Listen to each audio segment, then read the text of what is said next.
Welcome to Heights Library's tutorial on scheduling your own Zoom meeting.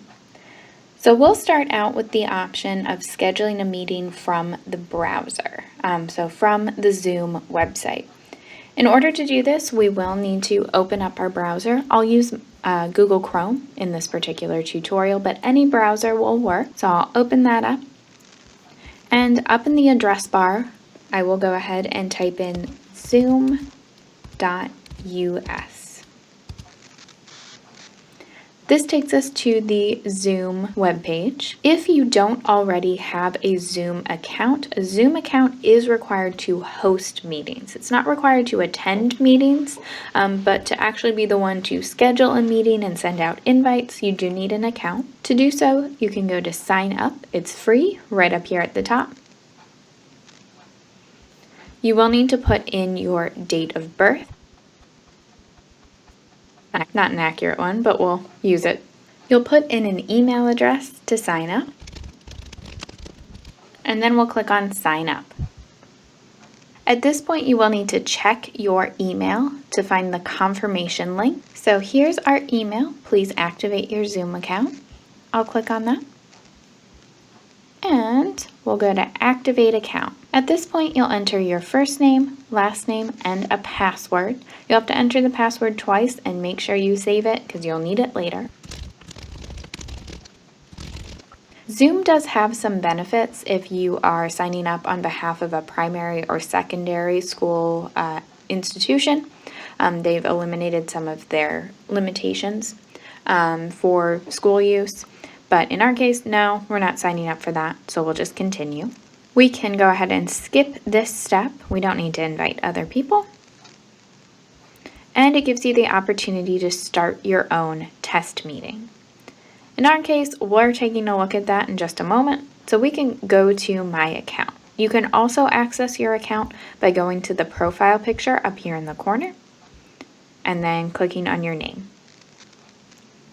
What we just signed up for is a basic account. It's a completely free account through Zoom, but there are some limitations. We'll see that when we actually create our meeting. So we'll head to Meetings over here on the side. And it's pretty blank right now, so we haven't set anything up. We'll go ahead and click on Schedule a Meeting.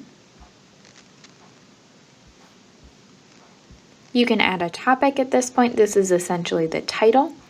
So whether this is family get-together, Thanksgiving Zoom, or an actual meeting subject, you can type that in. The description is optional. You can add in the date and time that the meeting will start. You don't need to start exactly at this time. There is some leeway. You can start a little early, a little bit later, but it is good for planning purposes. You can choose the duration here as well. Zoom won't automatically kick you off after this amount of time, but there is a caveat we see down here with our Zoom basic plan, our free version.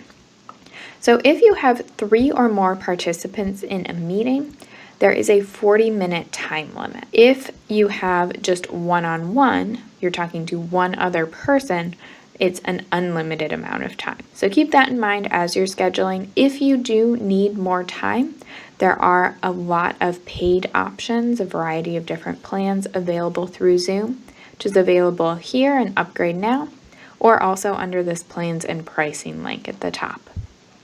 You can also change your time zone. This is important if you are having people across the country or across the world, just to know which 11 o'clock we're talking about. You can also set up recurring meetings. So these are meetings that may occur on a weekly or monthly basis. You will be able to use the same link, the same information to access the meeting every single time. So it is more convenient for you. The meeting ID, I generally leave this as generate automatically. The passcode is required. You do have to have a passcode. You can't turn this off. But you can actually define what that passcode is. If you don't want a random combination of letters and numbers, you can change it. The waiting room allows you to control when users can actually join your meeting, so I'd recommend leaving that on. You can choose if you want to automatically start your video as the host on or off, and what you want the participant to be as well, whether you want to keep it off or automatically turn it on. You still have the ability to turn your video on and off independently. This is just setting the baseline as people join. There are some additional meeting options down here. We can allow participants to join anytime. We don't need to start the meeting. They will just show up. We can mute participants upon entry. This is helpful if you've got a lot of people joining and you don't want all the noise of people's homes in the meeting. You can choose to automatically record the meeting on your computer, the local computer, or you can also approve and block entry to users from specific regions or countries. Once you're done, we'll go ahead and click on Save. And this is the information about our meeting. This here is our invite link. So this is what we would be able to send out to people via email or text message or post online. You can also get the full invitation, and you may have seen some of these in the past. If we click on Copy Invitation, all of this information can then be placed in an email, etc. So we could copy the meeting invitation. We would be able to go back to our email, go to Compose, send it to somebody else, and then we could send. You can also always see more information about your meeting, edit the time, get back to this invite link by going to Meetings in your Zoom profile as well. So here it is, it's today, this is our time. It gives us information like the meeting ID, and we can always, as we move our mouse over it, we can start it. We'll talk about that in another tutorial. We can edit the details, or we could delete it entirely if we don't need it anymore. We can also schedule meetings from the Zoom application as well. You don't just need to go through the website. It will still require a Zoom account though. That is easier to set up through the website, so keep that in mind. Once you have an account set up, you can go ahead and go to Start, scroll down to Z for Zoom, and open it up. So instead of joining a meeting, we'll actually go to Sign In, and we'll type in the email address and password that we just created. We already see here the meeting that we scheduled on the website. If we wanted to schedule a new meeting, we can go to Schedule. We are able to put in the topic, a lot of the same options we saw on the website, the date and time, the duration.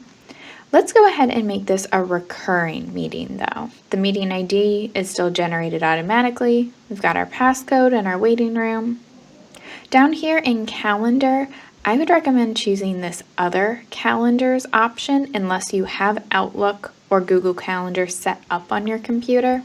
Otherwise, it's going to try and open those programs and kind of complicate the process. We do also have advanced options, which we've seen on the website as well. We can enable join before host. You're okay with people getting there early. We can mute participants upon entry. You want to keep the noise level down. And we can automatically record the meeting to the local computer as well. So we'll go ahead and save this. And here's our invite again. So we would be able to copy to the clipboard. One thing to note with this recurring meeting is we can actually set it up so we can meet anytime. This link is always going to work for any time we start our meeting, including this meeting ID and passcode. It's not at a specific day or a specific time, just allows you to start it maybe every Thursday at 7 p.m. You can define when it gets started. But we'll go ahead and close out of this. And we can see our meeting over here, but that's just the one that we scheduled. Our recurring meetings will be visible in the Meetings tab down here. Thanks for watching our tutorial on setting up a Zoom account and scheduling your own meetings. We'll have more forthcoming, including how to actually start your meeting and all the settings that come with it. Thanks!